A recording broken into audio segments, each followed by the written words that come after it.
Well, good morning, everyone, and welcome to the Subcommittee on Communication and Technology's hearing on accountability and oversight of the Federal Communications Commission. I'm glad to welcome our witnesses back before the subcommittee. I know it's been 7 months since we had you before us, and I know that you've all missed the warm, welcoming atmosphere of our hearing room.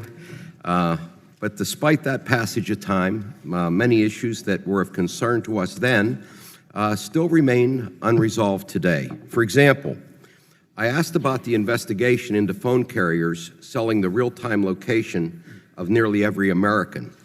Mr. Chairman, you told me that even after more than a year had passed, we still couldn't tell whether this practice had stopped, couldn't say whether the impacted individuals have been notified, couldn't tell us if members of Congress and law enforcement had their locations sold or tracked.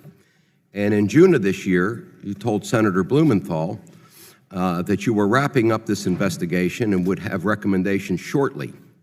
That was 6 months ago, and we still don't have them.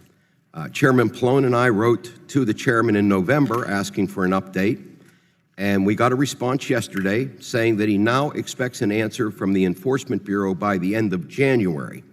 And the chairman says he will share those results with us as soon as practical. We'll be interested to learn when that will be, Mr. Chairman.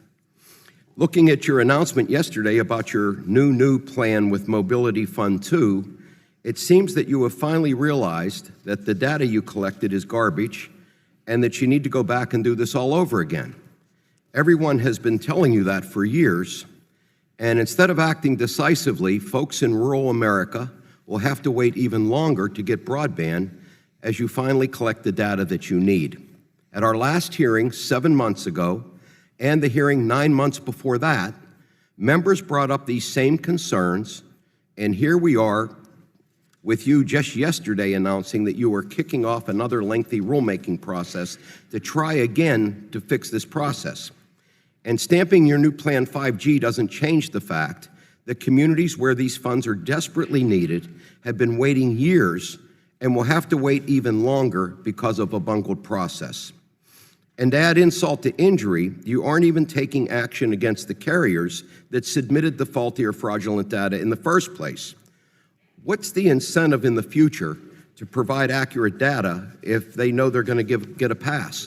Where's the justice for the people in the communities who have suffered because of this? Mr. Chairman, I would remind you, you are charged with protecting and serving the American people, not the telecom industry.